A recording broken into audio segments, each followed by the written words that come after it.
Hello everyone, এখন আমি তোমাদের সঙ্গে যে বিষয়টি নিয়ে আলোচনা করব সেটা হচ্ছে DSC minor sociology last minute suggestion. একদম হাতে গোনা কয়েকটা প্রশ্ন তোমাদেরকে দেবো সোসিওলজিতে, এবং তার মধ্যে থেকে তোমরা 100% কমন পাবা, এটা নিশ্চিন্ত থাকে। এটা কিন্তু বাংলা নয় বা বাংলার মতন কিন্তু নয়, কারণ বাংলাটায় পড়তে হয় সবচেয়ে বেশি। যারা ডিএসসি হিসাবে বা মাইনর হিসাবে সোসিওলজি রেখেছো তাদের কিন্তু যথেষ্ট কম পড়লে কিন্তু হয়ে যায়। এখানে যেমন আমি সাজেশনে, যেটা আগের সাজেশন ছিল মানে মেইন সাজেশনটা আমাদের, সেখানে 12 নম্বরে দেওয়া হয়েছিল 14টা প্রশ্ন, 6 নম্বরে দেওয়া হয়েছিল 13টা প্রশ্ন, 3 নম্বরে দেওয়া হয়েছিল 23টা প্রশ্ন। এবার এখান থেকে কাটছাট করে কোন প্রশ্নগুলো তোমাদের বেশি ফোকাস করে পড়তে হবে সেই নিয়েই কিন্তু আজকের এই ক্লাসটিতে আলোচনা করবো। তো এই মুহূর্তে দাঁড়িয়ে তোমাদের এই গ্রুপে আমাদের কাছে এবার জ্ঞানজ্যোতি কোচিং সেন্টারে প্রায় 200+ ছাত্রছাত্রী অ্যাডমিশন নিয়েছো সেকেন্ড সেমিস্টারে। অনেকে জানে না, অনেকে জানে। তো আমি এখন লাইভ ক্লাসটা তোমাদের রেকর্ডেড করছি, কারণ অনেক ছাত্রছাত্রী এই মুহূর্তে দাঁড়িয়ে ক্লাসটা করতে পারছে না। কারো কম্পিউটার ক্লাস আছে, কারো হয়তো কোনো জায়গায় পড়া আছে, বা সেই কারণের জন্য তাদের এই ক্লাসগুলো আমরা রেকর্ডেড ভার্সনে করছি এবং সেটা আমরা ইউটিউবে দিয়ে দিব। যারা স্টুডেন্টরা আছে রেকর্ডেড ভার্সনে তারা পেয়ে যাবে, জিনিসগুলো তাদের সুবিধা হবে পড়তে নিয়ে। তো সোসিওলজিতে তুমি যদি খুব ভালো করে লক্ষ্য করো, দেখবে তোমার ইউনিট আছে 4টা। ধ্যান দিবা, তোমাদের ইউনিট আছে 4টা।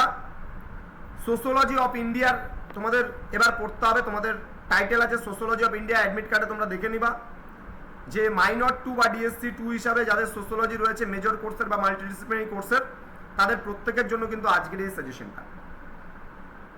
প্রথমত আমাদের যে ইউনিট 1 আছে, ইউনিট 1 থেকে আমি যা প্রশ্ন দেব, 2টো প্রশ্ন দেব, তার মধ্যে একটা প্রশ্ন তোমাদের আসবে এই বছর।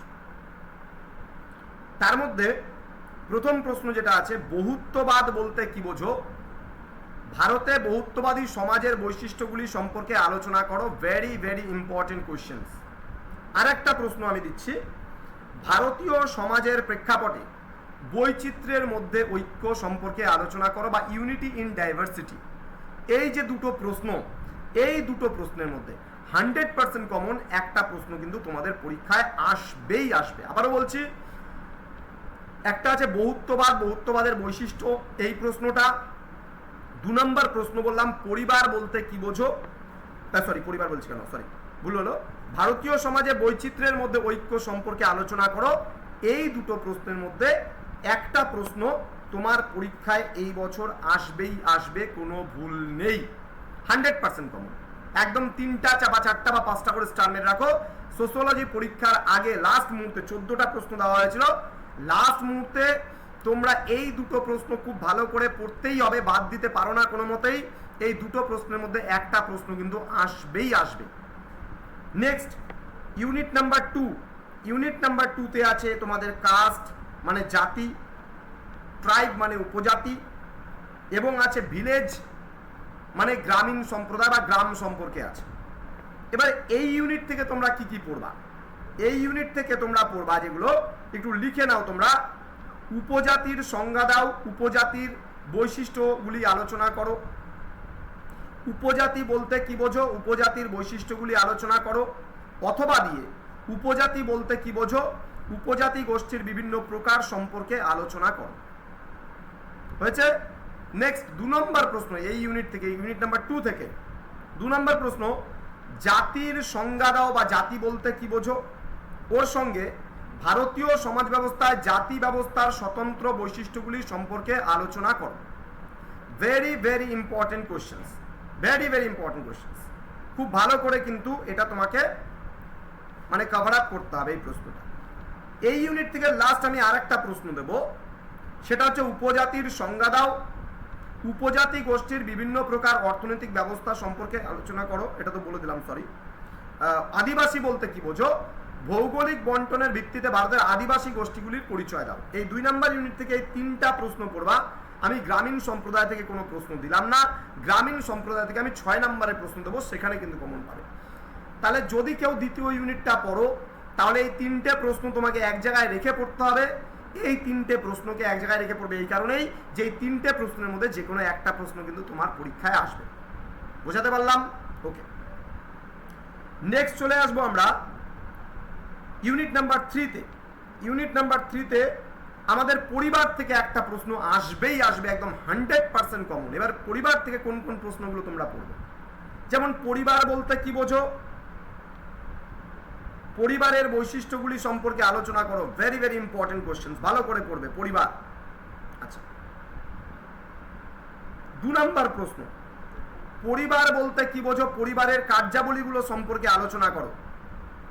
আরেকটা দিচ্ছি আমি, যৌথ পরিবার বলতে কি বোঝো, যৌথ পরিবার ব্যবস্থার বৈশিষ্ট্যগুলি আলোচনা করো এবং এর সুবিধা অসুবিধাগুলি সম্পর্কেও পড়ে নেবে। বোঝা গেল? এই 3টে প্রশ্ন পরিবার থেকে তোমরা পড়বে, তাহলে 100% কমন কিন্তু পরিবার থেকে পাবেই।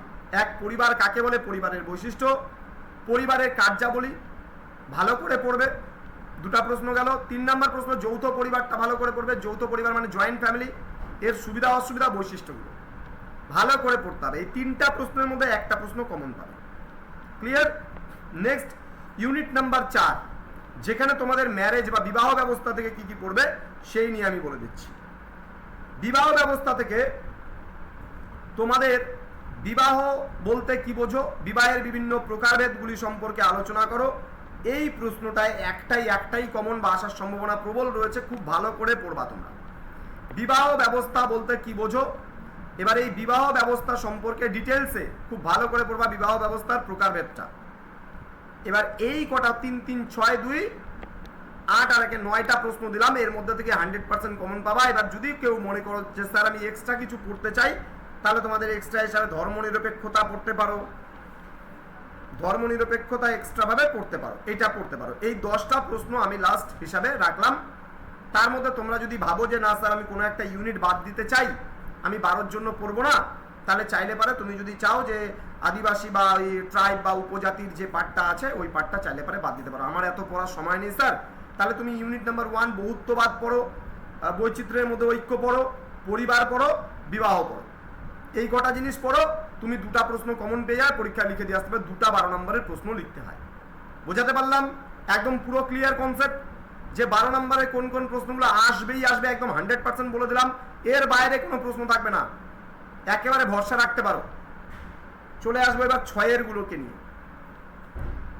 6 তোমরা কোন কোন বিষয়গুলো পড়বা? 6 মার্কসের জন্য সোশিওলজিতে 6 মার্কসের জন্য তোমরা পড়বা ইউনিট নাম্বার 1 থেকে তোমাদের পড়তে হবে, যেমন বিভিন্ন ধরনের ডাইভার্সিটিগুলো পড়তে হবে, রিলিজিয়ান, এথনিক, লিঙ্গুইস্টিক এবং রিজিওনাল, মানে বিভিন্ন ধরনের বৈচিত্র্যগুলো পড়বে। এগুলো কিন্তু তোমাদের ওই 12 নম্বরের জন্য যে ইউনিটি ইন ডাইভার্সিটি পড়বে ওর মধ্যেই কিন্তু খানিকটা হয়ে যাবে। তো যাই হোক, নেক্সট তোমরা পড়তে পারো এখান থেকে বহুত্ববাদী সমাজ ব্যবস্থার বৈশিষ্ট্য, যদি বাই চান্স 12তে না আসে 6 খাবে, আমি এই জন্য আলাদাভাবে দিচ্ছি না এগুলো। এখানে তোমরা পড়বা আত্মীয়তার পরিভাষা বা আত্মীয়তা বলতে কি বোঝো তার বৈশিষ্ট্যগুলো পড়ে নিলা, সাম্প্রদায়িকতার মূল কারণ পড়লা, পরিবারের প্রকারভেদগুলো সম্পর্কে পড়লা, পরিবার কাকে বলে, পরিবারের প্রকারভেদ, বিবাহের বৈশিষ্ট্যগুলো সম্পর্কে পড়লা, ঠিক আছে, নাগরিক সমাজ বা সুশীল সমাজ বা সিভিল সোসাইটি ওর বৈশিষ্ট্যগুলো সম্পর্কে পড়লা, বিভিন্ন ধরনের কৃষি শ্রেণীর সংজ্ঞা, জজমানি ব্যবস্থাটা ভালো করে পড়তে পারো 6 জন্য। জাতি ব্যবস্থা অলরেডি বলে দিয়েছি, পরিবার ব্যবস্থার কার্যাবলী বা পরিবারের কাঠামোগত এবং গঠনগত যে পরিবর্তন বা পরিবার পরিবর্তনের যে বিভিন্ন দিকগুলো রয়েছে সেগুলো সম্পর্কে তোমরা মোটামুটি এখান থেকে দেখে নিতে পারো। এছাড়া রয়েছে সামাজিক স্তরবিন্যাস, দেখতে চাইলে দেখতে পারো, আর ভারতবর্ষে কৃষি শ্রেণীগুলোর বিভিন্ন সংজ্ঞা বা কত রকমের কৃষি শ্রেণী আছে সেগুলো সম্পর্কে। আর 3 জন্য আমি যা বলেছি এখানে কাট করার কিছু নেই, তবুও দেখো জজমানি ব্যবস্থা 6 আমরা পড়ে নিয়েছি, সুতরাং আলাদা করে পড়ার প্রয়োজন নেই, অনেক কাট হয়ে যাবে। আমি দিয়েছি আগে 23টা, এর মধ্যে থেকে অনেক কাট হয়ে যাবে। জজমানি ব্যবস্থাটা 6 পড়ছো তুমি, তাহলে এখানে 3 জন্য আলাদাভাবে পড়ার দরকার নেই। শিকারী ও খাদ্য সংগ্রাহক আদিবাসীটা ভালো করে পড়বা, মাতৃতান্ত্রিকতা ভালো করে পড়বা, সাম্প্রদায়িকতা বড়তে হয়ে গেছে, স্থানান্তর চাষ বা ঝুম চাষ ভালো করে পড়বা, ধর্মনিরপেক্ষতা বড়তে আমি পড়েছি, যদি পড়ো বড়তে তাহলে ছোটতে পড়বা না, আর যদি ছোটতে 3 জন্য পড়ে নাও তাহলে বড়তে পড়ার দরকার নেই, ছেড়ে দাও ওখান থেকে ধর্মনিরপেক্ষতা। উপজাতি অলরেডি আমরা 12তে পড়েছি, উপজাতি আলাদাভাবে পড়ার প্রয়োজন নেই, হয়ে যাবে। নগরায়নটা আলাদাভাবে পড়বা। যৌথ পরিবার আমি সাজেশনে দেখবা দিয়েছি, যৌথ পরিবার সম্পর্কে আমরা বড়তে পড়ে নিয়েছি, সেখান থেকে আমরা টিকা আসলে লিখতে পারবো।